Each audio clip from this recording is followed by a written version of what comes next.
ধূমপান স্বাস্থ্যের পক্ষে ক্ষতিকর। ইহা ক্যান্সারের কারণ। Smoking is injurious to health. It causes cancer. ছাড়ো ছাড়ো, তুমি কি পাগল হলে? নিজের ছেলে নিজের মেয়ে তাদের প্রাণ নিতে চাও তুমি? কেউ ছেলে নয় আমার, আমি সবাইকে শেষ করে দেব। বৌঠান আবার গর্জন করে উঠলেন। না, পারবে না। বজ্রকণ্ঠে তারানাথ বললেন, আমি পেয়ে গেছি, খুঁজে পেয়ে গেছি তোমার নিশানা, আর রক্ষে নেই।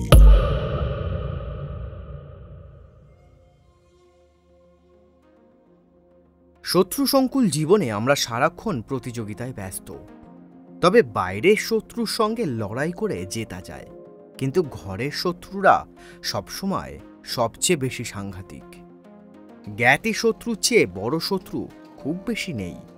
আর তেমনই শত্রুতায় কিশোরী সেনের কি ক্ষতি হতে যাচ্ছিল? আর কেমন করেই বা চরম অসময়ে তারানাথ তান্ত্রিকের পাশে এসে দাঁড়ালেন স্বয়ং অমর জীবন? জানতে হলে শুনতে থাকুন তিনি তার কলমে, তারানাথ তান্ত্রিক ও অসময়ে অমর জীবন।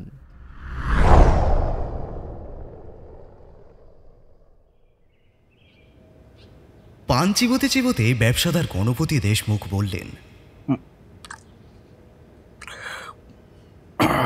तो फिर क्या ठीक हुआ सेन बाबू? দেখুন দেশমুখজি, জমিটা তো আর আমার একার নয়, শরিকি জমি। এখানে যারা থাকে তারা তবুও দুটো টাকার লোভে জমি ছেড়ে দিতে রাজি আছে। কিন্তু বললাম না, আমার সেই ভাইপো, সে তো থাকে কলকাতায়, সাহেবী কোম্পানিতে চাকরিও করে। বলতে গেলে কিছুরই অভাব নেই তার, কিন্তু সে মোটেই রাজি হচ্ছে না। শহরে থাকে তো, তাই গ্রামের প্রতি বড় টান। কত বুঝিয়েছি।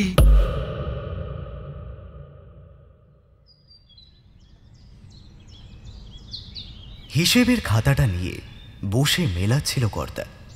মধ্যবিত্তের বাড়ি একটা বড় কাজ করতে গেলে 100 বার জমা খরচের হিসেব করতে হয়। মুদি ময়রা মাছ সবই তো আছে। হঠাৎ ব্যস্ত হয়ে ঘরে ঢুকলেন গিন্নি। ওগো শুনছো? বলো। একখানা চিঠি এসেছে তোমার। কে পাঠালো? গ্রামের বাড়ি থেকে ছোট খুড়ো মশাই পাঠিয়েছেন। কই দেখি দেখি, কারোর আবার কিছু বিপদ টিপদ হলো নাকি? অনেকদিন তো ওদিকে যাওয়াও হয়নি। আহা, কথা না বলে চিঠিখানা একটু খুলে পড়ো দেখিনি। তাই করি তাই করি। খাম ছিঁড়ে কর্তা। স্নেহের বড় খোকা, আশা করি জগদম্বার আশীর্বাদে সকলেই সুখে আছো, সুস্থ আছো। আগেও তোমায় অনেকবার বলেছি, আবারও একই কথা বলছি। সেই যে কথা হয়েছিল ব্যবসাদার দেশমুখজির সাথে, যিনি আমাদের গ্রামে একখানা চাল কল তৈরি করতে চান, তিনি আমায় বড় ধরেছেন। কিছুতেই তাকে এড়াতে পারছি না। দেখো, এখানে যারা আছে সকলেই রাজি হয়েছি। টাকার অঙ্কটা নেহাত মন্দ নয়। তাছাড়া জমি তো আরো কতই আছে। ওটুকু ছাড়লে কি বা এমন যাবে আসবে? তার চেয়ে নগদ টাকার পয়সা হাতে পেলে ভালো বই মন্দ হবে না। বুঝতে পেরেছ? শেষদার মেয়ের বিয়ে, মেজ বৌঠানের হাঁপের অসুখ, জানোই তো আমাদের অবস্থা কেমন। তাই কেউ অমত করেনি, এক তুমি ছাড়া। দেশমুখ যেভাবে চাপ দিচ্ছে, বুঝতে পারছি বেচে না দিলে সে কেড়ে নেবে জমিটা। আর তাছাড়া ওই যে পুকুর তো আমাদের আরো অনেক আছে। ওটা জমির কাছাকাছি বলে দেশমুখ ওটাও কিনতে চায়। বুঝতে পারছি পুকুর বুঝিয়ে ওখানেও কিছু একটা করবে হয়তো। পয়সাওয়ালা লোক চাইলে কি না পারে। ভালো কথা বলছি বাবা, তুমি দূরে আছো, আমরা তো এখানে থাকি। অত ক্ষমতাবান পয়সাওয়ালা লোকটাকে চটালে একটা ভালো মন্দ কিছু হওয়ার ভয় থাকে। সকলেই ছেলে পিলে নিয়ে তো ঘর করি। তাই তুমি এসে ব্যাপারটা মিটমাট করে নাও, এতেই সবার মঙ্গল। আশীর্বাদ নিও, জগদম্বা তোমায় সুবুদ্ধি দিন। এতে তোমার ছোট খুঁড়ো। চিঠি পড়ে মুখ গম্ভীর হয়ে গেল কর্তার। তার গিন্নি বলল, কি হলো গো, এমন থম মেরে বসে রইলে যে? শুনলেই তো চিঠিতে কি লেখা আছে। তা শুনলুম বটে। সত্যি খুড়ো মশাই যেভাবে একের পর এক চিঠি পাঠিয়ে আমায় উত্তপ্ত করছেন, আমি আর মাথা ঠিক রাখতে পারছি না। একটা বড় সড়ো ঝগড়া হয়ে যেত, সত্যি বলছি। নেহাত বাবা নেই, তাই তার ভাইদের সঙ্গে ঝামেলা করতে ইচ্ছা করছে না। বলবে আমাদের কোনো শিক্ষা দীক্ষা নেই, স্বর্গত বাবা মায়ের নামে বদনাম হবে, তাই চুপ করে আছে। নয়তো ভালোভাবে বুঝিয়ে দিতাম এইরকম অকারণ অশান্তি পাকানোর ফল কেমন হয়। আহা, চুপ করো চুপ করো। উনি কি আর সাধে বলেছেন? হ্যাঁ, তোমায় চিঠি লিখেছেন উনি ঠিকই, কিন্তু কথাটা তো সকলেরই। ওই যে মারোয়ারি ভদ্রলোক, তিনি তো ওদের ছাড়ছেনই না, তাই উনি তোমায় হয়তো বলেছেন। ওনাদের তো কোনো দোষ নেই বলো। শোনো, রাগারাগি করো না, সামনে একটা বড় কাজ, ছেলেটার জন্মদিন। গুরুজনেরা না এলে, ওকে আশীর্বাদ না করলে ছেলেটার যে অমঙ্গল হবে। তুমি যাও তো, ওটা তো দেখি বাজারে গিয়ে আমি যে জিনিসগুলো আগের বার আনতে বলেছিলাম সেগুলো নিয়ে এসো, যাও। এখন থেকে সমস্ত গোছগাছ করে না রাখলে সেই দিন কাজে ঠিক একটা গোল বাঁধবে। যাও যাও। কর্তার মাথা যদিও বেশ গরম হয়ে উঠেছে তখন, কিন্তু গিন্নির তাড়ায় সে উঠে পড়ল। এই কথাটা নিয়ে আর সে বেশি ভাবল না। সত্যি সামনে বড় কাজ, অনেক লোক নিমন্ত্রণ করা হয়ে গেছে, সব দিকটা তাকেই তো সামলাতে হবে।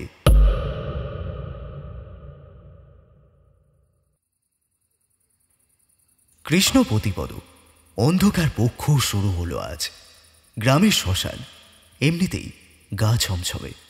এখন গ্রীষ্মকাল, বৈশাখ রাত, প্রচণ্ড তাপদাহ দিনে রাতে দহন করছে সকলকে।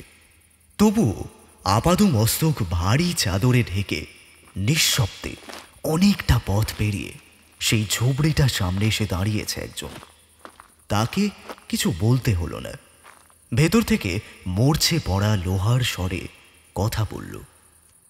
বাইরে কেন, ভেতরে এসো। এসব কাজ অন্ধকারে গোপনে করতে হয়। এসো, ভেতরে এসো। বাইরে দাঁড়িয়ে থাকা ব্যক্তি সাবধানে ঝুপড়ির সামনে ঝোলানো ময়লা পর্দাটা সরিয়ে ভেতরে এলো। ভেতরে নিকষ অন্ধকার, কিছুই দেখা যাচ্ছে না, কিন্তু বোঝা যাচ্ছে কি যেন একটা জিনিস চড়ে বেড়াচ্ছে ঘরের ভেতর। তার চলনে একটা হালকা শিরশির আওয়াজ হচ্ছে। শ্মশানে রাতচরা পাখি, শিয়াল, কুকুর নিজেদের মতো কানাকানি করছে, কিন্তু এই শব্দ তাদের শব্দের মতো পরিচিত শব্দ নয়। আবার লোহার গলায় কথা এলো। যা বলেছিলাম তাই এনেছো?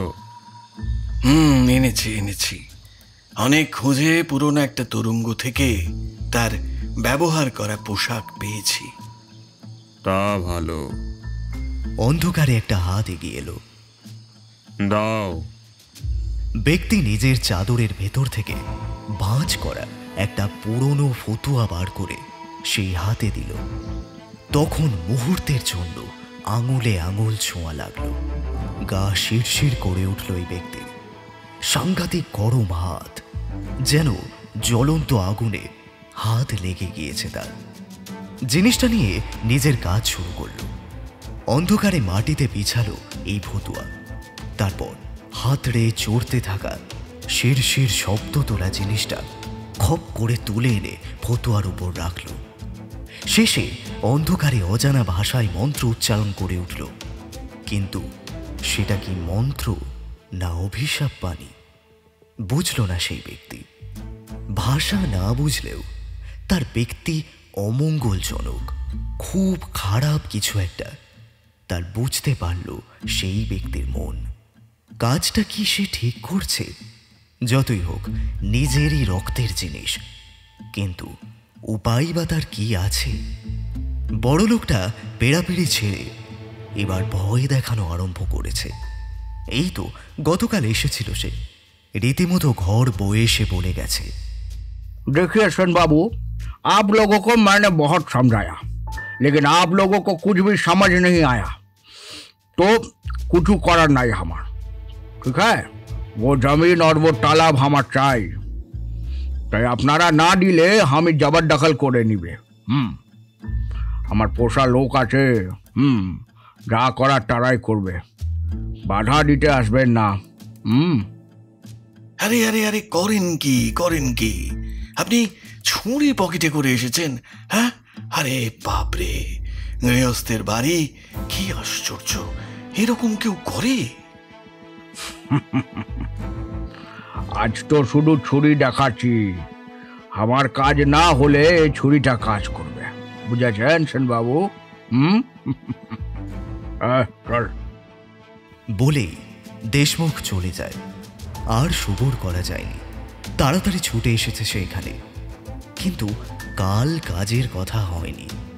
অন্ধকার ঝুপড়িতে বসে এই লোহার গলাটা বলেছিল, আজকের রাতে শুক্লপক্ষ শেষ হোক, আজই তো পূর্ণিমা, কাল কৃষ্ণপক্ষ আরম্ভ। আমার যে শক্তির প্রতীক সে এখন ঘুমোচ্ছে, কাল তাকে জাগাবো, তারপর সেই কাজ করবে। তবে কাজ করার জন্য তোমায় একটা জিনিস দিয়ে যেতে হবে। কি কি কি লাগবে বলুন, আমি আমি আমি সব দেব। সেই ব্যক্তি সেনবাবুর বাহাতটা চেপে ধরল, তারপর একটা ধারালো নড়ুন দিয়ে তার কবজি বরাবর লম্বা করে কেটে দিল। শিউরে আঁতকে উঠেছেন সেই ব্যক্তি। রক্তাক্ত কবজিটা উপর করে ধরে একটা মাটির সরায়, তাতে কি সব যেন গুঁড়ো গুঁড়ো রয়েছে। দেখে মনে হয় যেন মরার ছাই। হাত ছেড়ে দেয় সেনবাবু। থরথর করে কাঁপছেন প্রায় ৬২ বছর বয়সী বৃদ্ধ সেই ব্যক্তি। অন্ধকারের উপাসক বলে ওঠে, আর ভয় নেই, আমি কাল ওকে জাগিয়ে সব গুছিয়ে রাখবো। আর শুধু তুমি যার বাড়ি এই জিনিস পাঠাতে হবে তার একখানা কাপড় আমায় এনে দিও। ওকে সব বুঝিয়ে শিখিয়ে দিতে হবে। ওই নিশানাটা তো চাই। কিন্তু আমি, হ্যাঁ সেটা এনে দেবো, ঠিক আছে, অসুবিধে নেই। হ্যাঁ, বলছিলাম যে ওখানে আপনার জিনিস যাবে কি করে? তারা তো শহরে থাকে। সেসব আমি বুঝে নেব, এখন তুমি যাও, কাল এসো। বলে সময় বুঝিয়ে সেনমশাইকে বিদায় করেছিল সে। সেনমশাই শুধু তার কথা মতো কাজই করেন। পরিণাম কি হবে সেই ব্যাপারে খুব একটা কিছু জানেন না, কারণ তাকে জানানো হয়নি। শুধু এইটুকু তিনি জানেন যে আর তাদের দেশমুখের রাগের শিকার হতে হবে না। পথের কাঁটা সরে যাবে। এই অন্ধকারের সাধনার দিব্যি সেনমশাই জানতেও পারেননি যে তার ফতুয়া দেওয়া হলো তাকে নয়, সাংঘাতিক বান চালনা করা হবে তার স্ত্রীর নামে। কারণ তার উপর যে শক্তি চালনা করা হবে সেই শক্তির অধিকারিণী এক অপদেবী, এক অশনি সত্তার অভিশাপ গ্রাস করবে। আর এক সম্পূর্ণ নির্দোষ নিষ্কলুষ সংসারী নারীকে। এই কথা তো তার জানার দরকার নেই। যতটা জানার দরকার ততটাই তাকে জানানো হয়েছে। অন্ধকারের উপাসক এই সাধনা করে সিদ্ধিও পেয়েছে, তবে কোনো কিছুর লক্ষ্যে সে তার শক্তি ব্যবহার করে না। মানুষের ক্ষতি করতে পারলেই তার সুখ। তার অর্জন করা শক্তির জোরে কোথাও চোখের আড়ালে কোনো একটা সংসার ছাড়খাড় হয়ে যাচ্ছে, চোখের জলে ভাসছে তারা সবাই। এইটুকু ঘটাতে পারলেই তার আনন্দ। এর বেশি তো তার চাওয়ার আর কিছু নেই। কেন কেন তার এমন অদ্ভুত অন্ধকার সংকল্প, তা সকলের অজানা।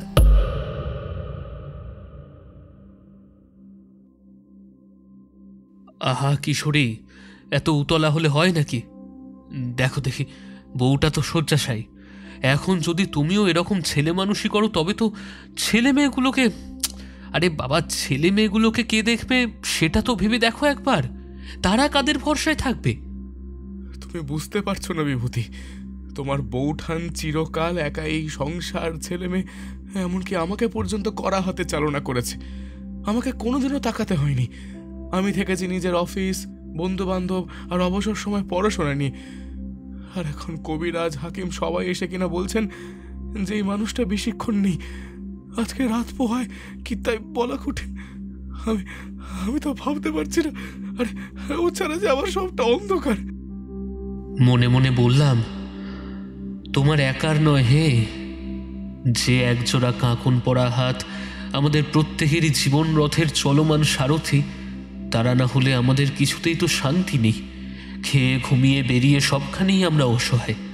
সেই গৃহিণী যদি এমনভাবে অকাল যাত্রা করার পথে পা বাড়ান, তাহলে তো সবারই সবটা অন্ধকার হয়ে পড়ে। কিন্তু এসব কথা তো তাকে বলা যায় না। আমি এখন শক্ত হয়ে কিশোরীকে না সামলালে সে আরও ভেঙে পড়বে। বুঝতে পেরে মুখে বললাম, সব সত্যি কথা ভাই মানছে, কিন্তু কবিরাজ বৈদ্যেরও তো ভুল হয়। কি এমন হয়েছে বৌঠানের বলো তো?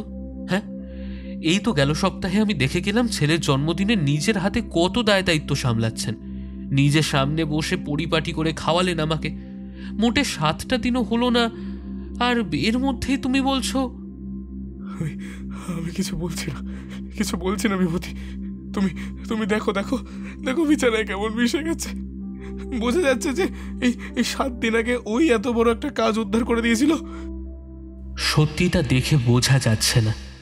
বৌঠানের মুখ পাংশুটে, সারা শরীর ফ্যাকাশে হয়ে গেছে। ক্রমাগত তার শ্বাসকষ্ট হচ্ছে। চোখ দুটো এমনভাবে চেয়ে আছে, হঠাৎ দেখলে বুকের ভেতরটা ধপ করে ওঠে। ছেলে মেয়েগুলো তো কেঁদেই আকুল। আমার গিন্নি এই সময় বাসায় নেই, সে গিয়েছে তার মায়ের কাছে। নয়তো এখানে এখন তার বড় দরকার ছিল। দেখেই বুঝতে পারছি এ বাড়ির হেঁসেল অন্ততপক্ষে দিন 4-5 বন্ধই পড়ে রয়েছে। সেখানে হাঁড়ি চড়া তো দূরস্থান, পুরো রান্না বান্না বন্ধ। চিড়ে মুড়ির ওপর দিয়ে চলছে পেটগুলো হয়তো। আজ শনিবার, শুধু তাই নয়, আজ হলো ফলহারিণী অমাবস্যা তিথি। অফিস থেকে তাড়াতাড়ি বেরিয়ে আমি বাড়িমুখ হয়েছি। কিশোরীর সঙ্গে বেশ কিছুদিন দেখা সাক্ষাৎ হয়নি, সেই নেমন্তন্ন খেয়ে যাওয়ার পর থেকে। আজ রাতে অবশ্য আমাদের এক বন্ধুর বাড়িতে কালী পুজো হচ্ছে। দুজনেরই সেখানে আগে থেকেই যাওয়ার কথা ছিল। কিন্তু হাঁটতে হাঁটতে এইসব কথাই ভাবছি, হঠাৎ আরে আরে ও কি, ওভাবে কেউ চলে নাকি? একটু দেখে শুনে হাঁটবেন তো। সামনে দিয়ে একখানা মোটর গাড়ি চলে যাচ্ছে, আর তারই পাশাপাশি হাঁটছিল কয়েকজন লোক। একটা উস্কো খুস্কো চেহারার উদ্ভ্রান্ত লোক আসছিল উল্টো দিক থেকে। গাড়ি আর লোকজনের দলের মাঝখানে পড়ে সে একটু হলে চাকার তলায় চলে যাচ্ছিল। আমি কোনো মতে গিয়ে ঘটনাটা ঘটার হাত থেকে তাকে বাঁচিয়ে নিলাম। আমরা কি করব? উনি তো কোথা থেকে এসে যেন হামলে পড়লেন। এত কিসের তাড়া মশাই, গাড়ি যাচ্ছে, একটু ধীরে সুস্থে হাঁটতে হবে না? আচ্ছা আচ্ছা ঠিক আছে, আপনারা যান এখন, বলে তাদের বিদায় করে ঘাড় নিচু করা লোকটার দিকে চেয়ে বললাম, আরে আপনি একটু সাবধানে হাঁটবেন তো, আরেকটু হলে তো দুর্ঘটনা ঘটে যেত। আর কি হতো, এখন সর্বনাশ হওয়ার পালা, তাই হচ্ছে আর হবে। ভালোই হতো আমি তার আগেই চলে যেতাম। কোন কি এ কার গলা? আমি ভালো করে মুখের দিকে চাইলাম। কিশোরী?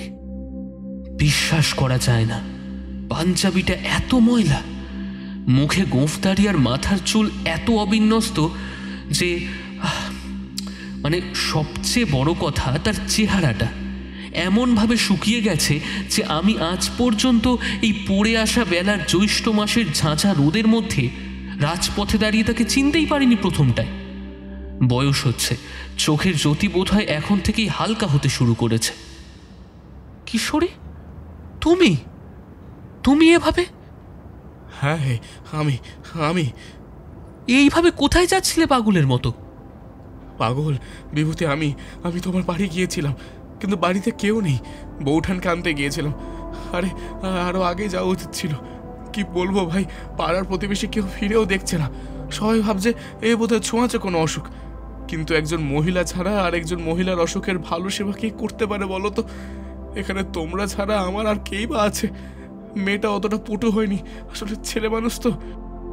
আহা, অত কথা বলছো, কিন্তু অসুখ কার হয়েছে? হ্যাঁ, তোমার বউঠান আর নেই বেশিক্ষণ, কবিরাজ জবাব দিয়ে গেছে, হাকিম পর্যন্ত আশা দিতে পারেনি। আজই বোধ হয় তার হাত পা সব অসাড় হয়ে গেছে, সব শেষ, সব শেষ। আমি নিজের মতো চেষ্টা করেছি বেশ কয়েকটা দিন, কিন্তু কিন্তু একদম না পেরে আজ ছুটেছিলাম তোমার ওখানে। কিন্তু বউঠানের এত অসুখ? আরে তুমি এত দেরি করে কেন খবর দিলে?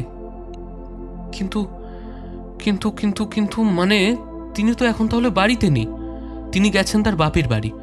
এত তাড়াতাড়ি তো তাকে আনাও যাবে না। অন্তত আমি যদি আজও রওনা দিই তাকে আনার জন্য, তাহলে কাল বেলা তো হবেই, কেননা আমার পৌঁছাতেই অনেকটা রাত হয়ে যাবে সেখানে। না না, আর ছোটাছুটি করতে হবে না, সে তো আজই চলে যাবে। তুমি বরং আমার সাথেই চলো। হ্যাঁ, ওই শেষ সময়টা আমার পাশে তুমি থাকবে। আমি না হলে জানি না কি করব। আমি বোধহয় নিজেই কিছু একটা করে ফেলবো। আহা, পাগলামি করো না কিশোরী, তোমার সাথে আমি নিশ্চয়ই যাব। কিন্তু এসব আবার কি কথা? হ্যাঁ, চলো চলো, এক্ষুনি চলো। ওই তো একখানা ছ্যাঁকড়া গাড়ি আসছে, দাঁড়া, ওটাকেই ডাকি। এই যে ভাই, এই যে, রোককে। ঘোড়ার গাড়ি ডেকে দুটোতে উঠে বসলাম। গাড়োয়ান গাড়ি চালিয়ে দিল। ঠুংঠাং করে ঘন্টা বাজছে, ঘোড়ার পায়ের খুরের শব্দটাও শোনা যাচ্ছে। কলকাতার ব্যস্ত রাস্তা, গ্রীষ্মের বিকেলে, ঘরমাক্ত শরীর আমাদের, কিন্তু কিশোরীর কথাগুলো গায়ে যেন ফুটছে তখন তার চেয়েও বেশি উষ্ণতায়। বউঠানের হঠাৎ এমন অসুখ হলো কি করে? বাড়িতে যখন পৌঁছালাম তখন সন্ধে হয়ে এসেছে। কিশোরী নিয়ে গেল বউঠানের ঘরে। এক বর্ণ বাড়িয়ে বলেনি সে। এত অবনতি একমাত্র রক্ত স্বল্পতা রোগ ছাড়া আর কোনো রোগীর এভাবে হয় বলে তো আমার অন্তত জানা ছিল না। কিন্তু রক্ত স্বল্পতা রোগেও এত দ্রুত অবনতি তো হয় না। তাহলে ছেলে মেয়েগুলো আমায় দেখে রীতিমতো হাউমাউ করে কেঁদে ফেলল।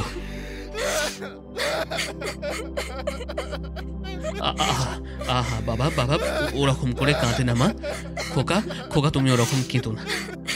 যাও তো, তোমরা পাশের ঘরে গিয়ে বসো, আমি আছি, তোমার বাবাও আছেন, সব ঠিক হয়ে যাবে। আচ্ছা, কিছু খাওয়া দাওয়া করেছো তোমরা? মাথা নেড়ে তারা না জানালো। বড্ড কষ্ট হলো। সঙ্গে কিছুই নেই যে দুটো মুখে দেব।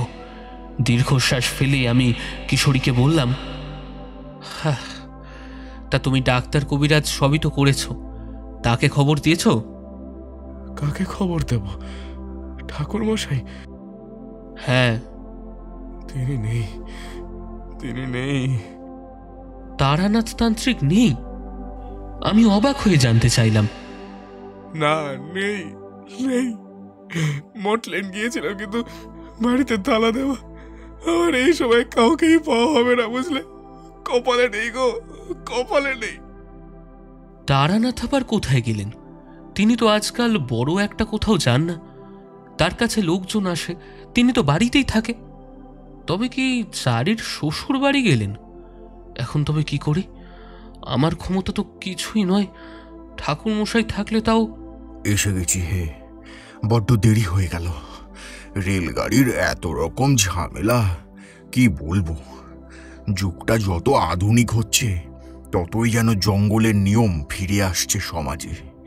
বড় সাহেবরা, ইঞ্জিনিয়ার বাবুরা বইপত্র পড়ে যন্ত্র তৈরি করে হিসেব নিকেশ মিলিয়ে রেল লাইন তৈরি করেছেন।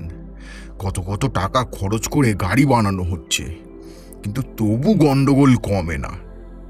আরে মানুষ না হোক, একটা পশুর প্রাণেরও তো দাম আছে। এমন করে পথের মাঝখানে গরুটা কাটা পড়ল যে সেই নিয়ে কি কাণ্ড। গ্রামের ভিতরে রেল লাইন, গ্রামবাসীরা গরুকে মা বলে। সাংঘাতিক জটলা, ট্রেন চলতেই পারে না। কিশোরী, বেশি সময় নেই হাতে, অমাবস্যা পড়ে গেছে, আজই শেষ রাত। তুমি এক্ষুনি আমায় কয়েকটা জিনিস এনে দাও দেখি। হে, তোমার বাড়িতেই আজ স্নান করব। সঙ্গে তেমন কিছু নেই, কেবল এই পদ্মবীজের মালা আর মা কালীর ওপর ভরসা ছাড়া। যে বিপদ ঘটেছে তাতে দেবী ছাড়া আর কারোর কিছু করার নেই। বাঁচালে তিনিই বাঁচাবেন। অনেকটা ধূমকেতুর মতো ঘরের চৌকাঠে এসে দাঁড়ালেন তারানাথ চক্রবর্তী। আমরা অবাক, সদর দরজা কি খোলা ছিল নাকি? কি কি দিতে হবে ঠাকুর মশাই? আপনি জানেন আপনার বৌমার? হ্যাঁ হ্যাঁ, জানি জানি, তবে জানতে একটু দেরি হয়ে গেল। কি করব, সে এলো, কিন্তু একটু আগে ভাগে এলো না। আগে? তবে কিশোরী দোষটা বৌমার নয়, দোষটা হলো আমাদের। আমাদের মনে? আমাদের মানে মানুষের। জানো তো, পশু কখনো অকারণে মাথা খাটিয়ে কারোর অনিষ্ট করার কথা ভাবে না, চেষ্টাও করে না। কিন্তু মানুষ শ্রেষ্ঠ জীব তো, তাই তার শয়তানি করার ক্ষমতাটাও সবার থেকে শ্রেষ্ঠ। গ্রামের বাড়ির অংশটা ছেড়ে দিতেই পারতে কিশোরী। কি হবে, খানিকটা জমি বই তো নয়। পুকুরের ভাগটা রেখে তোমার কি লাভ? প্রাণে না বাঁচলে সম্পত্তি নিয়ে কি করবে? ঠাকুর মশাই, আপনি কি করে জানলেন? সে কথা পরে বলছি। এখন আমায় 5 রকমের 5টা ফল, তার মধ্যে আম প্রধান, 3টে নিখুঁত বেলপাতা, 108টা রক্তজবা ফুল, আর যেখান থেকে পারো 1 জোড়া শ্বেত শুভ্র নিখুঁত রাজহাঁস জোগাড় করে এনে দাও দেখিয়ে। কি রাজহাঁস? ঠাকুর মশাই, আপনি কি বলছেন? এই ভর সন্ধ্যাবেলা কলকাতায় হঠাৎ করে আমি কোথা থেকে পাবো 2টো হাঁস? না না না না, এই জিনিস পাওয়া যাবে না। পেতেই হবে। যে বান নিক্ষেপ করা হয়েছে, সেই বানের বিষ একজন মানুষ কেবল নিজের প্রাণ দিয়েই গ্রহণ করতে পারে। মানুষ ছাড়া অন্যান্য যে কোনো জীবের গ্রহণ শক্তি কম মানুষের তুলনায়। তাই সংখ্যায় 2টো প্রাণী আমার লাগবে। হ্যাঁ, নিরাপরাধ প্রাণী 2টো আজ বলি হবে, কিন্তু উপায় তো আর কিছু নেই। এই শঙ্খিনী মন্ত্রে সিদ্ধ করা মহাসাংঘাতিক মরণ বাণ, এর উপর প্রভাব খাটানোর ক্ষমতা আমি কেন, স্বয়ং ব্রহ্মারও নেই। শঙ্খিনী অতীতে ছিলেন এক মহামুনির পত্নী। স্বামীর অভিশাপে সে তার সমস্ত পূর্ণ ফল হারিয়ে পরিণত হয়েছেন এক অপদেবী শক্তিতে। কিন্তু তিনি যতই অভিশাপ পান না কেন, তার স্বামীর যোগপূর্ণ বলে অপশক্তি অবস্থাতেও শঙ্খিনীর তেজ অব্যর্থ। তাই ভালো কাজে ব্যবহার করলে ভালো হয়, কিন্তু মন্দ কাজে ব্যবহার করলে চরমতম মন্দ হতে বাধ্য। আর এই ক্ষেত্রে মন্দ করেই ব্যবহার করা হয়েছে।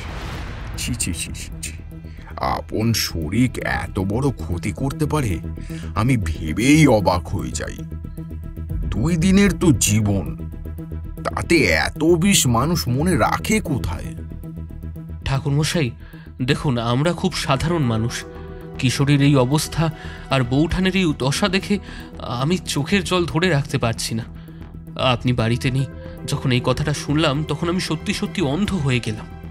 লক্ষণ দেখে যে কেউ বলতে পারবে বৌঠানের আয়ু আর নেই। তবে কি দাঁড়িয়ে দাঁড়িয়ে তাকে মরতেই দেখব? ছেলে মেয়েগুলো কি মা হারা হবে? আমি কি সেই জন্যই আজ এখানে এসেছি?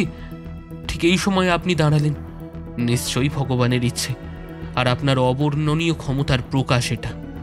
আমাদের ধৈর্যও কম। আপনি দয়া করে আমাদের বিপদ থেকে উদ্ধার করুন। কিছুতেই এই সংসারটা শ্মশান হয়ে যেতে দেবেন না ঠাকুরমশাই, কিছুতেই দেবেন না। আকুতি নিয়ে বললাম আমি। তারানাথ বললেন, আমি ততটাই করতে পারবো যতটা আমার ক্ষমতা আছে, কিন্তু রাজহাঁস 2টো ছাড়া তো আর কিছু হবে না।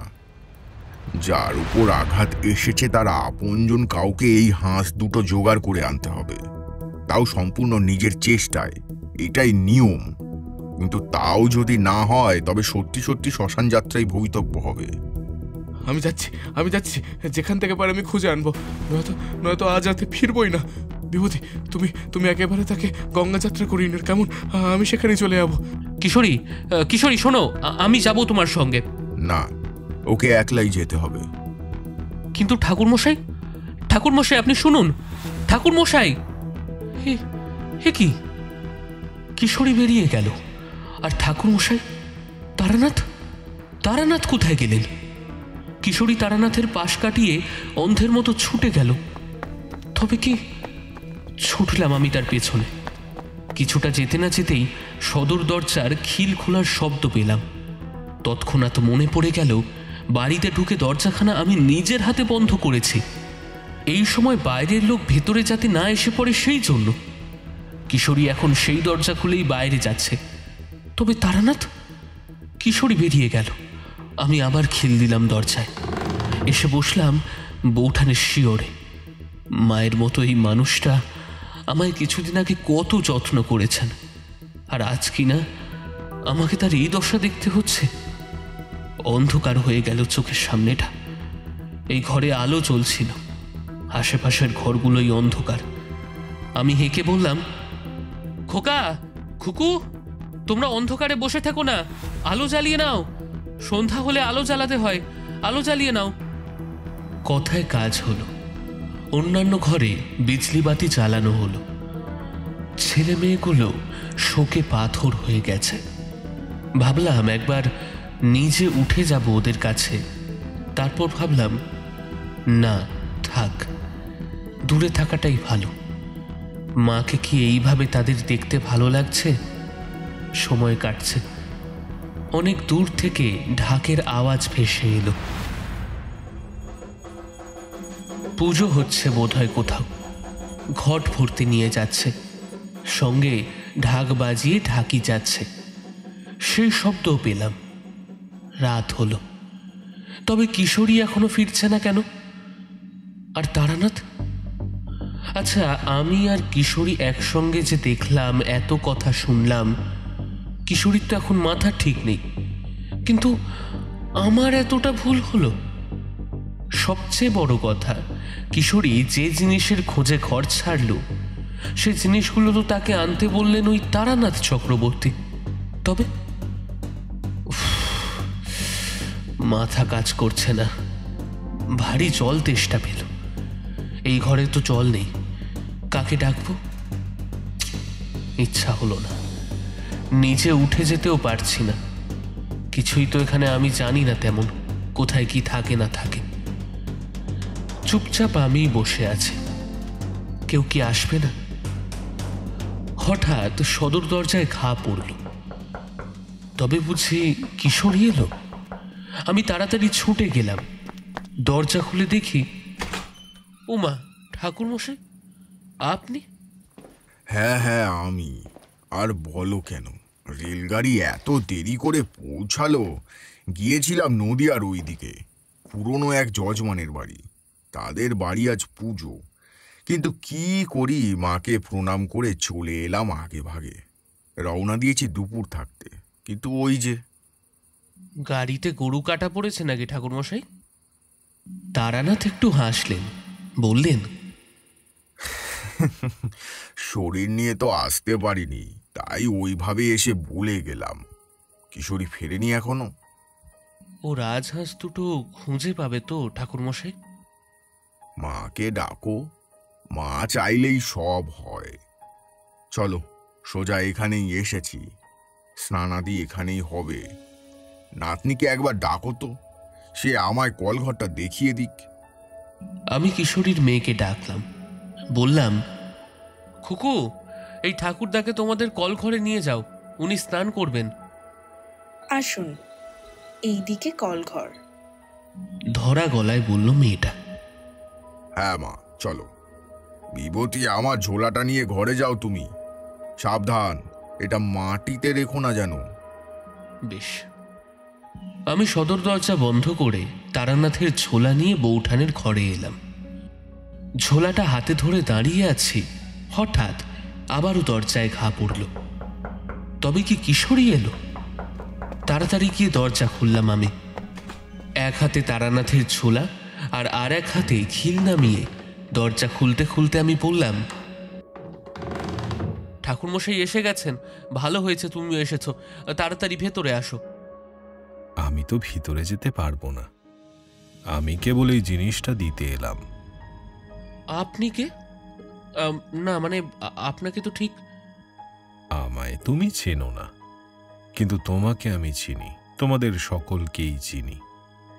যাই হোক, ধরো এইটা, সে আসছে, এলেই বাকি জিনিস পেয়ে যাবে। দাঁড়ান দাঁড়ান, শুনুন। আরে আপনি ভেতরে চলে যাচ্ছেন? আপনি কে? আপনার পরিচয় কি? আমার হাতে একটা বড় মতো মাপের চটের থলি ধরিয়ে দিয়ে হন্তদন্ত হয়ে লোকটা চলে গেল। বাইরে বেশ ঘুটঘুটে অন্ধকার ঘনিয়ে এসেছে, ভরা অমাবস্যার রাত। এমনিতেই চারপাশটা কেমন যেন ছমছম করছে। অনেক দূর থেকে একরকম বাঁশির শব্দ আসছে, মানে পুজো হচ্ছে কোথাও। কই হে, ওখানে দাঁড়িয়ে রইলে কেন? তারানাথের কথায় আমি হুঁশ ফিরে পেলাম। হ্যাঁ ঠাকুর মশাই, যাই বলে দরজা বন্ধ করে থলিটা নিয়ে গেলাম তার কাছে। তারানাথ স্নান সেরে নিয়েছে দেখেই বুঝলাম। উনি আমার হাতের থলিটা দেখে সবিস্ময়ে বললেন, ওটা কি? আগে আমিও তো ঠিক জানি না ঠাকুর মশাই। তুমি দরজার কাছে দাঁড়িয়েছিলে যে, কিশোরী ফিরে এসেছে এত তাড়াতাড়ি? আগে না, সে এসেছে ভেবেই আমি দৌড় খুললাম, কিন্তু অন্য কে একজন তাড়াতাড়ি আমার হাতে এই থলিটা ধরিয়ে দিয়ে চলে গেল। তারপর তো আপনি ডাকলেন। তাই নাকি? ওই দেখি থলিতে কি আছে। অমনি আমার হাতের থলিটা কেমন যেন নড়ে চড়ে উঠল। কি হলো? বুঝতে পারছি না ঠাকুর মশাই, আপনি দেখুন তো বলে থলিটা আমি তার হাতে দিলাম। তিনি থলির মুখ ফাঁক করে বললেন, ও মা, এ কি? কি হলো ঠাকুর মশাই? তুমি দেখো না। ঘাড় নিচু করে দেখি গুটিসুটি মেরে ভেতরে বসে আছে একজোড়া হাঁস। প্যাক প্যাক করে তারা ডেকে উঠল, যেন তাদের পরিচয় জানান দিল। হাঁস? হাঁস কোথা থেকে এলো? হাঁস নয় হে, রাজহাঁস। কিন্তু এলো কোথা থেকে? আচ্ছা, যে তোমায় এই থলিটা দিল তাকে দেখতে কেমন? আগে আমি তো দেখিনি তাকে, সে বেশিক্ষণ দাঁড়ায় উনি, তাই আর কি।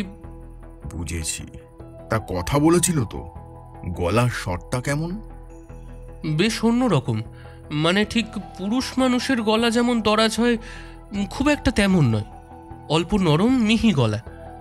দুটোই কথা বলেছে সে, তবুও মনে হয় যেন বড় আপন কেউ কথা বলছে।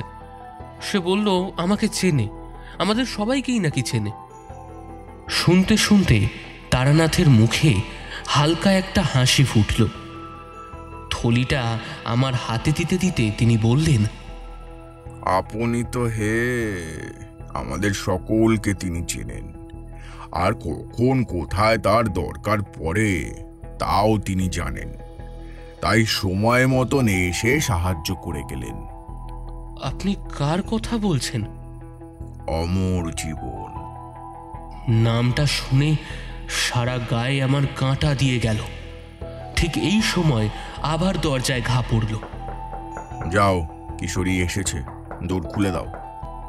থলিটা হাতে নিয়েই আমি আবার গিয়ে দরজাটা খুললাম। কিশোরীর হাতেও একটা থলি।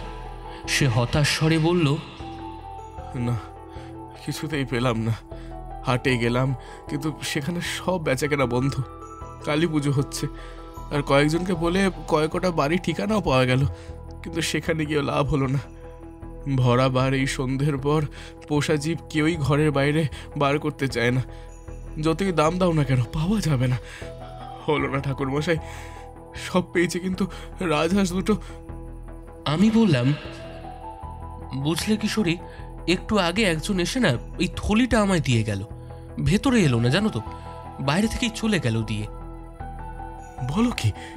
কে এসে? অমর জীবন, বললেন তারানাথ।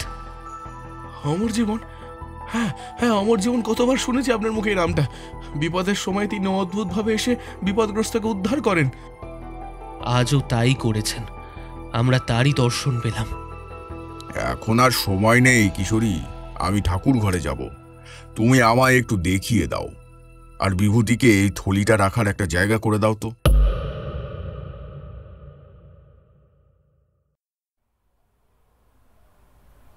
কিশোরীর বাড়িতে বসে আছে। তারানাথ গেছেন ঠাকুর ঘরে মা কালীর পটের সামনে সব আয়োজন করতে। তারপর তিনি সেখানে বসেছেন। কিশোরীকে পাঠিয়ে দিয়েছেন বৌঠানের কাছে, আর আমি ঠাকুর ঘরের বন্ধ দরজার এপারে বসে আছি। তারানাথ বললেন, বিভূতি, মন দিয়ে শোনো। ঠিক সময় আমি ডাকবো। আসন ছেড়ে আমি উঠতে পারবো না। তুমি থলিটা নিয়ে ভেতরে আসবে। আর সাবধান, আমি ডাকার পর তুমি মুখে একটাও কথা বলবে না। আর কেউ ডাকলেও সাড়া দেবে না, কারণ আমি এক শব্দবন্ধক সৃষ্টি করেছি। আমার কথা যাতে বিপরীত শক্তির কানে না যায়। কিন্তু তোমার উপর আমার ক্রিয়ার প্রভাব পড়বে না, তুমি বাইরে আছো। তাই আমার কথার পিঠে তোমার উত্তর হয়ে আসা সে কথা সে শুনতে পেলেই সে সব বুঝতে পারবে। তাহলেই বড় বিপদ। এমন অদ্ভুত কথা শুনলে কারই না ভয় করে। তবুও আমি কোনো প্রশ্ন না করে শুধু অপেক্ষা করছি। আন্দাজে বুঝছি তারানাথ ভেতরে ঘণ্টা বাজিয়ে পুজো আরম্ভ করে দিয়েছে। সুগন্ধি ধূপের গন্ধ আসছে, মন্ত্র উচ্চারণের শব্দও শুনতে পাচ্ছি। থলিটা অন্য একটা ঘরে খাটের নিচে রাখা আছে। হাঁসগুলোর জন্য বেশ কষ্ট হলো। বেচারা, শুধু শুধু ওদের মরতে হবে। কিন্তু কি আর করা যাবে? আমরা আর কতটুকুই বা জানি? যা করবেন তা তো তারানাথই করবেন। একটা দীর্ঘশ্বাস ফেলছি সবে, এমন সময় গম্ভীর গলায় তারানাথ বললেন, এবার নিয়ে এসো। আমি অভ্যাসবশত বলে ফেললাম, এক্ষুনি আনছি। তারানাথ ক্রোধে সিংহনাদ করে উঠলেন।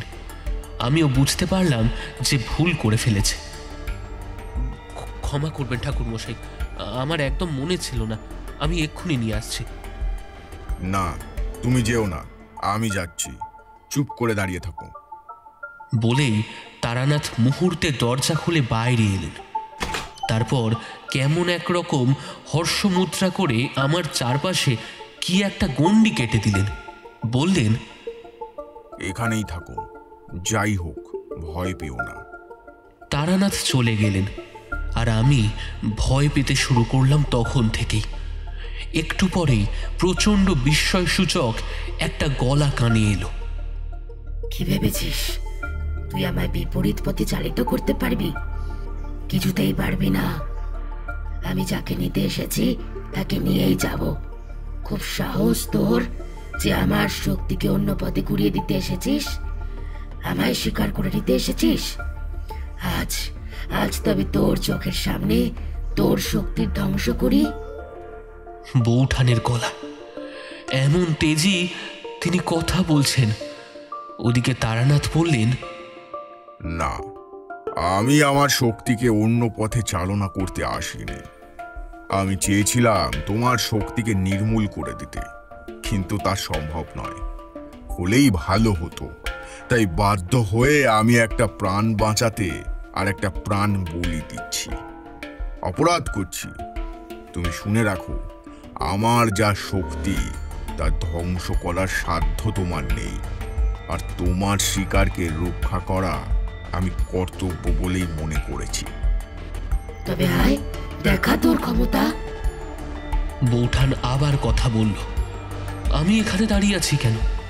চেষ্টা করলাম এক পা চলার, কিন্তু পারলাম না। তারানাথ আমায় অচল করে দিয়ে গেছেন। একটু পরেই প্রচণ্ড ধস্তাধস্তি শুরু হলো। এ কি তুমি অমন করছো কেন? দেখো দেখো, ঠাকুর মশাই আমাদের শ্রদ্ধেয়, তাকে তুমি অমন ভাবে অপমান করতে পারো না। সরে যা, সরে যা বলছি। কিশোরীকে কি কেউ ধাক্কা মারল? তারানাথ উচ্চকণ্ঠে মন্ত্রপাঠ শুরু করেছেন। কিছুই বুঝতে পারছি না। ভাষাটা অজানা, সংস্কৃত নয়। তবে এ কোন ভাষার মন্ত্র পড়ছেন তিনি? একটু পরেই একটা দরজা ধাক্কা মেরে খোলার শব্দ পেলাম। পাশের ঘরে ছেলে মেয়ে আছে, সেই ঘরেই কি তবে? হা ভগবান, কিশোরী তুমি তাড়াতাড়ি ওই ঘরে যাও। বলেই তারানাথ ছুটে বেরোলেন ঘরটা থেকে।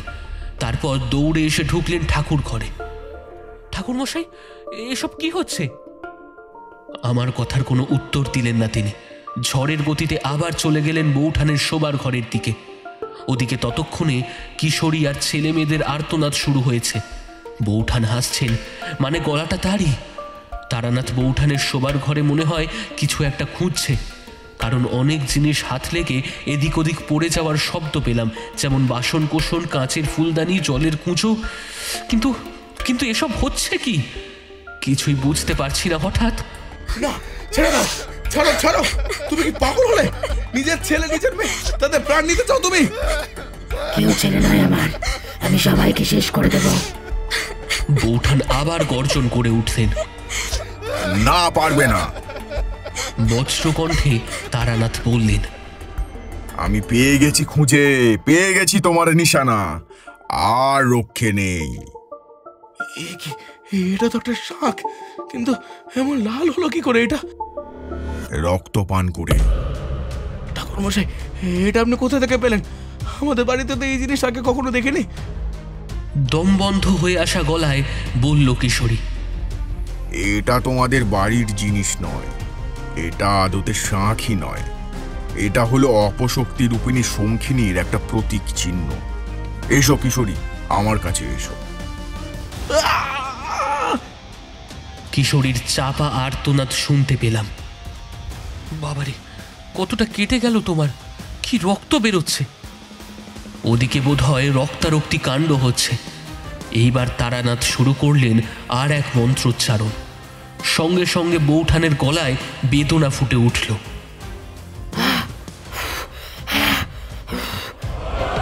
কোনো কথা নয়, কেবল কাতরতা। খুব কষ্ট হচ্ছে যেন তার। মন্ত্রপাঠের শেষে সশব্দে কিছু একটা ভেঙে ফেললেন তারানাথ। সঙ্গে সঙ্গে বাড়িটা দুলে উঠল ভূমিকম্পের মতো, আর একটা দূষিত গরম হাওয়া ছড়িয়ে পড়ল গোটা বাড়িতে। ঠিক এই সময় তারানাথ ছুটে এলেন আবার, হাতে সেই থলিটা নিয়ে। এর মধ্যেই রয়েছে সেই দুটো রাজহাঁস। আমার চোখের সামনেই ঠাকুর ঘরে ঢুকে তারানাথ হাঁস দুটোকে গঙ্গা জলে স্নান করালেন। তারপর তাদের দু হাতে ধরে বসিয়ে দিলেন মা কালীর সামনে জ্বলতে থাকা প্রদীপটার কাছে। হাঁসগুলো যন্ত্রণায় ছটফট করছে, অথচ তাদের কোনো আঘাত করা হচ্ছে না। তারানাথের চোখে জল, আমার চোখে বিস্ময়।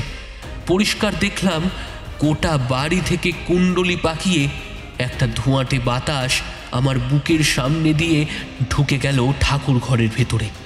তারপর সেই কুণ্ডলিটাই যেন গ্রাস করলো হাঁস দুটোকে। ক্রমশ কালো হয়ে যাচ্ছে ধবধবে সাদা হাঁসের শরীর। কিছুক্ষণ চলল এরকমই, তারপর সবটা শান্ত।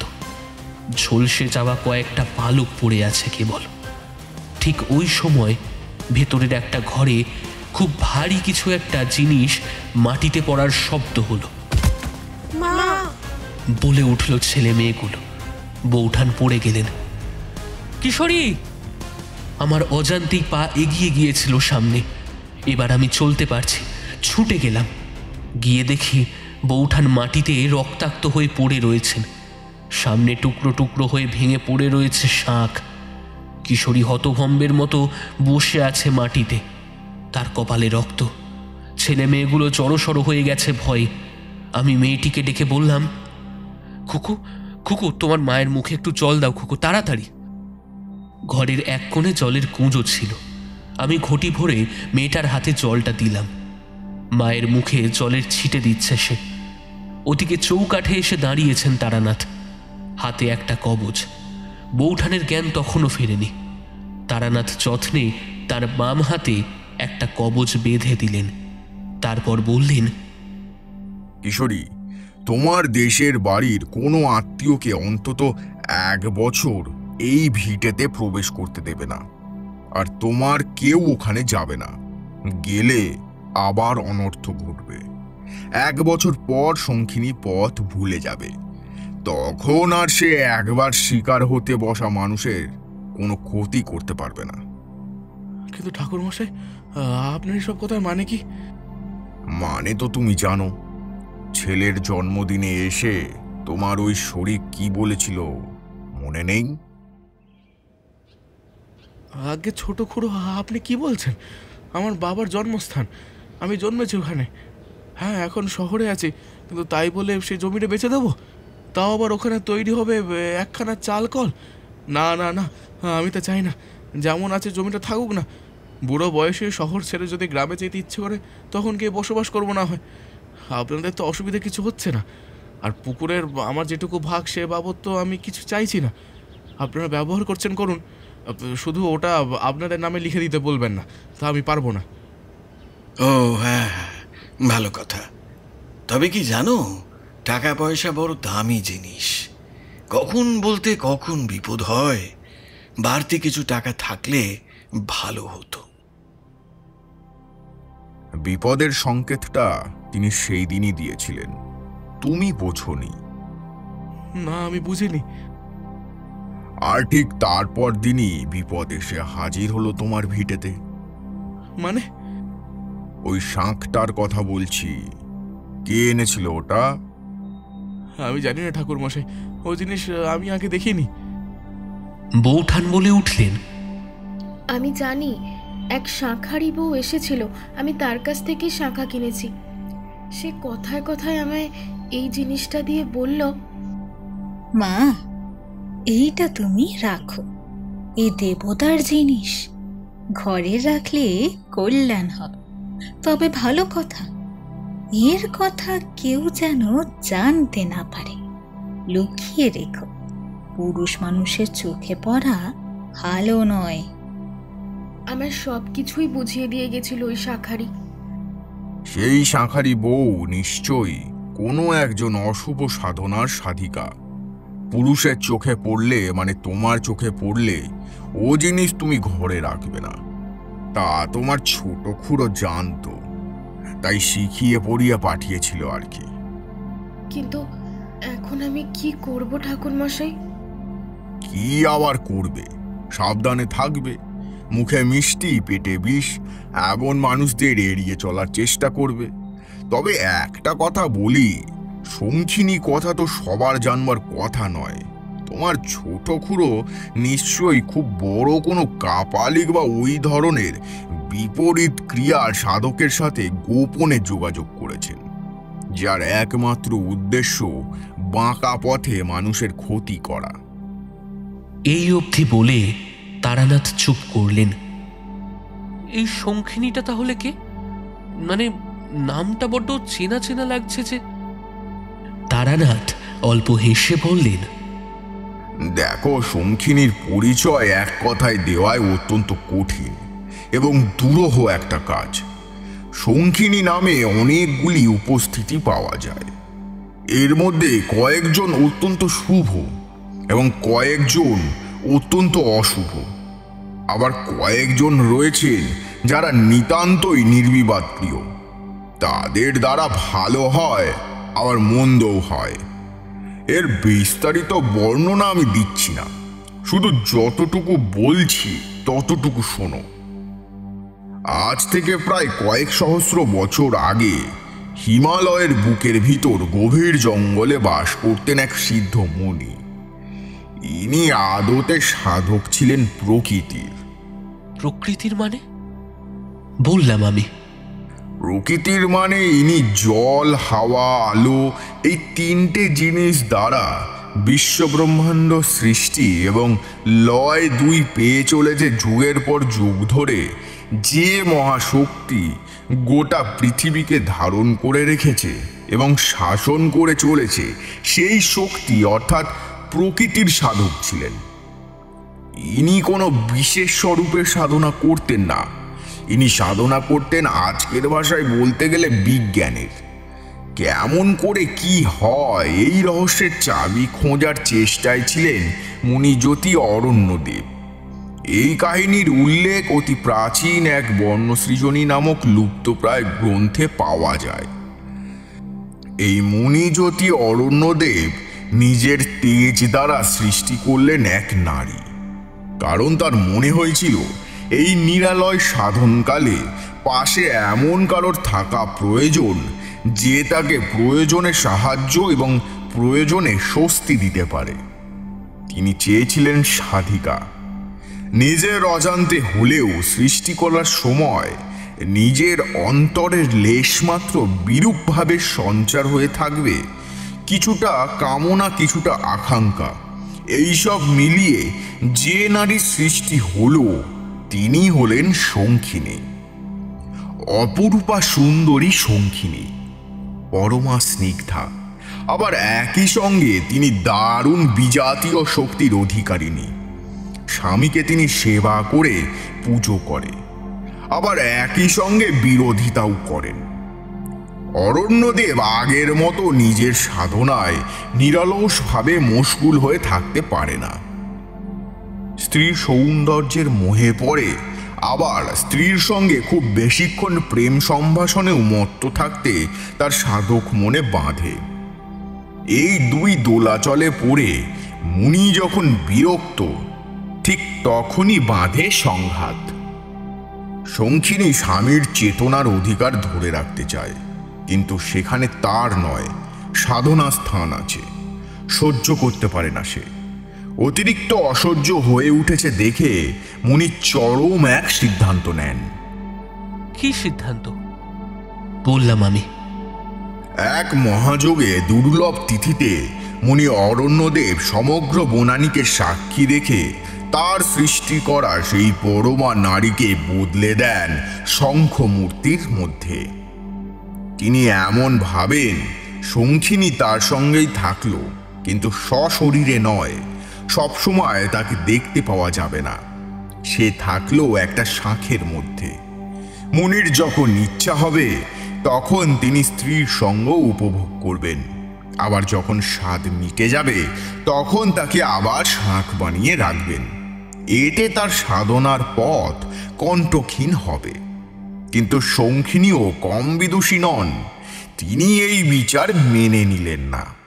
তিনি বললেন, তুমি ইচ্ছে মতো আমায় নিয়ে খেলা করতে পারো না। আমি তোমার অর্ধাঙ্গিনী। তোমার তুল্য বল, তোমার তেজ আমারও আছে।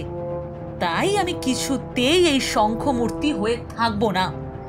তুমি আমায় আমার আগের অবস্থায় ফিরিয়ে নিয়ে যাও, নয়তো আমি এই প্রাণ ত্যাগ করব। কলঙ্ক লাগবে তোমার নামে, মিথ্যে হয়ে যাবে তোমার সাধনা। মুনি আরো বিপদে পড়লেন। তার অর্ধাঙ্গিনীর তেজ তারই মতোই। তিনি শঙ্খিনীকে আবারও নারী মূর্তিতে নিয়ে এলেন, কিন্তু তাতে তার বিপদ আরো জোরালো হয়ে উঠল। শঙ্খিনী এখন যখন তখন স্বামীর চিন্তা ও স্থিরতা সবকিছুই তোলপাড় করে দেয়, অস্থির করে তোলে সাধনায়। কিছুতেই মনোসংযোগ করতে পারেন না মুনি অরণ্যদেব। একদিন অত্যন্ত বিরক্ত হয়ে তিনি উচ্চারণ করেন অভিশাপ দানের মন্ত্র। পাপিষ্ঠা নারী, নিজের ক্ষমতার অপব্যবহার করেছিস তুই। আমার ভুল। আমি তোকে সৃষ্টি করে আমার সাধন সঙ্গিনী করতে চেয়েছিলাম। বুঝতে পারিনি যে দুর্বুদ্ধি নারী কেবল আত্মসুখ চরিতার্থ করার বিদ্যাই জানে। তোর দ্বারা জগতের কোনো কল্যাণ হবে না। তাই আমি তোকে অভিশাপ দিচ্ছি, তুই পরিণত হ এক অপশক্তিতে। যে তোকে যেভাবে চালনা করবে তুই তার আজ্ঞাবহ দাসীর মতো সেইভাবেই চালিত হবি। এই তোর পরিণতি। তারপর কি হলো? বললাম আমি। তারপর কিংবদন্তি হয়ে গেল ব্যাপারটা। মুনি অরণ্যদেবের সমস্ত সিদ্ধান্ত স্থান পেল পর্ণসৃজনী গ্রন্থে। খুব কমই লোকজন জানে এই ব্যাপার। শঙ্খিনীর শঙ্খ দেহকালের নিয়মে কারোর না কারোর হাতে এসে পড়ে। শঙ্খিনী তাকে তার পরিচয় জানায়। তারপর সেই মানুষ যেমন চালায় তেমনই ঘটনা ঘটছে। হাতের পর হাত ঘুরে এই অভিশাপ গ্রাস করেছে অজান্তেই অনেক নিরাপরাধ প্রাণকে। এ এমনই বান। শঙ্খিনীর সাধনা করে কোনো সাধক তার যজমানকে তুষ্ট করার জন্য এই শঙ্খিনী সাপযুক্ত বান কারোর দিকে নিক্ষেপ করে, তবে 7 দিনে শেষ রাত অবশ্যই সেটা হবে অমাবস্যার রাত। সেই রাতে শিকারের মৃত্যু অবশ্যম্ভাবী। যেই শাঁখটা আমি ভেঙে চুরমার করলাম সেই শাঁখ ছিল শঙ্খিনীর। সে ঘরের এক কোণে থেকে বৌমার জীবনী শক্তি গ্রাস করে নিচ্ছিল। আজ রাতে যথাসময়ে বৌমার মৃত্যু হতো। তাতেও থামতো না শঙ্খিনী। একে একে বাড়ির সবাইকে নিত। তার নিয়ম এমনই। কি বলছেন ঠাকুর মশাই? আমার নিজের লোক সামান্য সম্পদের জন্য এত বড় সর্বনাশ করেছে আমার? হ্যাঁ করেছে, তবে কারণটা কেবল এইটুকুই কিনা তা তোমার খুড়ো মশাই পুরোটা জানতেন কিনা সে বিষয়ে আমার সন্দেহ আছে। কিন্তু আপনি এসব কি করে জানলেন? মানে আপনার অশরীর আর সশরীরে এখানে আসবার কাহিনীটা তো বললেন না, ওটা একটু বলুন। বললাম আমি। কিশোরী কি যেন ভাবলো, তারপর বলল, তাই তো আমি তো আপনার বাড়ি গিয়েছিলাম, সেখানে তো আপনি ছিলেন না, তাহলে আপনি হঠাৎ করে এলেন কি করে? বেচারি কিশোরী জানে না যে তারানাথ দুরকম ভাবে আজ এসেছেন। তারানাথ বললেন, আর বলো কেন, সেখানে তো ধুমধাম করে মা ফলহারিণীর পুজো হয়। আমাকে তারা বেশ কিছুদিন আগে থেকেই নিয়ে গেছে। তোমার ছেলের জন্মদিনে আসতে পারলাম না, আমি তো তার আগের দিনই চলে গেছি সেখানেই বসে আছি। আজ উপোস, মায়ের মণ্ডপের এক কোণে বসে পদ্মবীজের মালা জপ করছি সন্ধেবেলা। এদিকে ফুলমালা দিয়ে মণ্ডপে সাজগোজ চলছে। হঠাৎ, ওরে তুই চুপ করে বসে আছিস, জানিস নি ওখানে কি হচ্ছে? সে বড় মরণবান, শক্তি বড্ড বেশি তার। ভালো মন্দ দুই মিশিয়ে সেই অভিশাপটা খেতে বসেছে। এইবার তুই তাড়াতাড়ি যা, না হলে বিপদ হবে যে। মাতু পাগলি, কিন্তু এইসব কি বলছো তুমি? আমি তো কিছুই বুঝতে পারছি না। তৎক্ষণাৎ পাগলি সরে গেল আর আমি জানতে পারলাম সব। আর তখনই সেই বাড়ির কর্তা মানে আমার সেই যজমানকে ডেকে বললাম, দেখো গোপালকৃষ্ণ, আজ আমায় এক্ষুনি কলকাতায় চলে যেতে হবে, তুমি কিছু মনে করো না। আপনি কি বলছেন ঠাকুরমশাই? আমার অত বড় ফাঁড়া কাটালেন আপনি সেবার। বললেন জ্যৈষ্ঠ মাসে মা রক্ষাকালীর পূজা করতে হবে ফলহারিণী অমাবস্যায় বাড়িতে, আর আপনি হবেন সেই পূজার ব্রাহ্মণ। আর এখন এই সময় মাকে পূজা না দিয়েই চলে যাবেন বলছেন? আপনার হাতে পূজা না পেয়ে মা যদি রুষ্ট হন তখন কি হবে? না না, মা রুষ্ট হবেন না, তার পুজো আমি ঠিকই করব, তবে এখানে নয়, ওখানে। বাড়িতে আমার বড় কাজ পড়ে গেছে, আমাকে যেতেই হবে বলে তাদের কাছে ছুটি চেয়ে চলে এলাম। কিন্তু হলে কি হবে, রাস্তায় বড় বিপদ হলো, রেলগাড়ির গোলমাল। তাই তখনই ছুটে এসেছিলাম ওইভাবে। জোগাড় যন্ত্র না করে রাখলে আমি আস্তে আস্তে অনেক সময় নষ্ট হয়ে যেত। সেই জন্য আর কিছু বলার নেই আমার। কিশোরী তো অবাক। হ্যাঁ, সে কিছুই বোঝেনি এখনো। আমি বললাম, পরে সবটা জানতে পারবে, সময় করে বলবো। তারানাথ বললেন, সেই ভালো, এখন চলো, ওদিকে মায়ের পূজা গ্রহণ করা হয়ে গেছে। ফলহারিণী অমাবস্যার প্রসাদী ফল সকলে গ্রহণ করি, চলো। এদিকে তো এবারের মতন বিপদ মোটামুটি মিটেই গেল। ঠাকুরমশাই, ওই যে শাকটা আপনি ভেঙে ফেললেন, তার মানে কি পৃথিবীতে আর শঙ্খিনীর কোনো চিহ্ন থাকলো না? তারানাথ একটুখানি হাসলেন, তারপর বললেন, না হে, তা থাকলো বটে। আমি তো কেবল একটা রূপ মূর্তি ভেঙেছি, আসল অভিশাপ তো এখনো আছে। তার মানে কি? বলল কিশোরী। ছেলে মেয়েগুলোও গল্প শুনছে। বৌঠান ধীরে ধীরে উঠে বসলেন। তারানাথ বললেন, অরণ্যদেব তার স্ত্রীকে যে শাঁখে পরিণত করেছিলেন, এ হলো সেই শাঁখের স্পর্শে জন্ম নেওয়া অশুভ সাধকের কাঙ্ক্ষিত একটা প্রতিমূর্তি মাত্র। আসল শাঁখ কোথায় আছে তা তো কেউ জানে না, যে তাকে লুকিয়ে রেখেছে সে ছাড়া। ঠাকুরমশাই, আমরা অত শত জানি না, আপনি আশীর্বাদ করুন, আমি আমার ছেলে মেয়েগুলোকে নিয়ে আর স্বামীকে নিয়ে যেন সংসারটাকে রক্ষা করতে পারি। বিপদটা তো আমার জন্যই হলো। আমি যদি শাঁখারি বউকে ফিরিয়ে দিতাম তাহলে এত কাণ্ড হতোই না।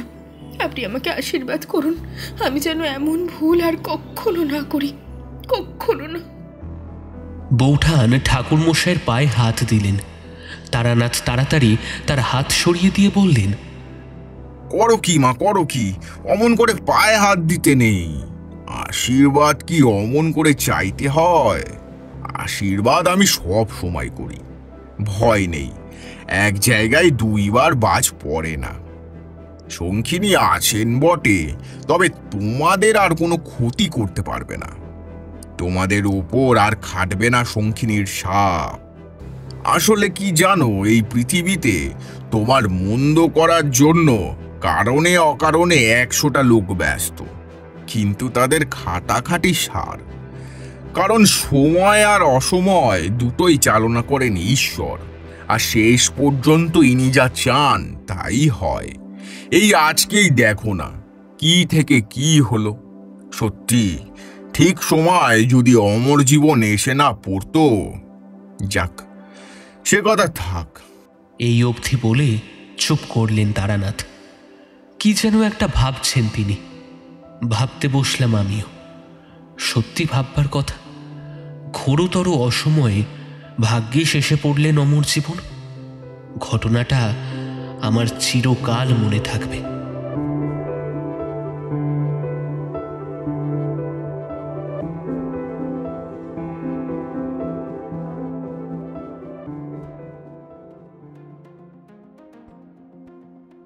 শুনছিলেন তিনি তার কলমে তারানাথ তান্ত্রিক ও অসময় অমর জীবন। আজকের গল্পের গল্প পাঠে ও বিভূতির চরিত্রে শুভম, স্বতন্ত্র ভাষ্য সৌরভ, কিশোরী সৌমিক, কিশোরী স্ত্রী বর্ণালী, অন্ধকারের উপাসক রূপঙ্কর, সেনবাবু রাজ, গণপতি দেশমুখ শুভদীপ, শঙ্খিনী মধুরা, অরণ্যদেব রুদ্র, মাতুপাগলি ও শাঁখারি বউ পম্পা, গোপালকৃষ্ণ ও লোক সপ্তর্ষি, কিশোরীর মেয়ে সুস্মিতা এবং তারানাথ তান্ত্রিকের চরিত্রে নিত্যানন্দ চক্রবর্তী। গল্পের নাট্যরূপ দান করেছেন পাপিয়া, শব্দগ্রহণ জয়া, ধ্বনি পরিকল্পনা ও আবহ ইঙ্কব্লেস ক্রিয়েশনস, প্রচার অলঙ্করণে Piyali, recording studio Radha Gobinda records, সমগ্র পরিকল্পনা ও পরিচালনায় নিত্যানন্দ চক্রবর্তী। প্রত্যেক শনিবার রাত 11টায় রাতের বৈঠকখানা নিয়ে আসে নানান রকম নতুন ধরনের গল্প। আর সেই সব গল্প যদি আপনি শুনতে চান তাহলে এখনই সাবস্ক্রাইব করুন আমাদের চ্যানেলটি।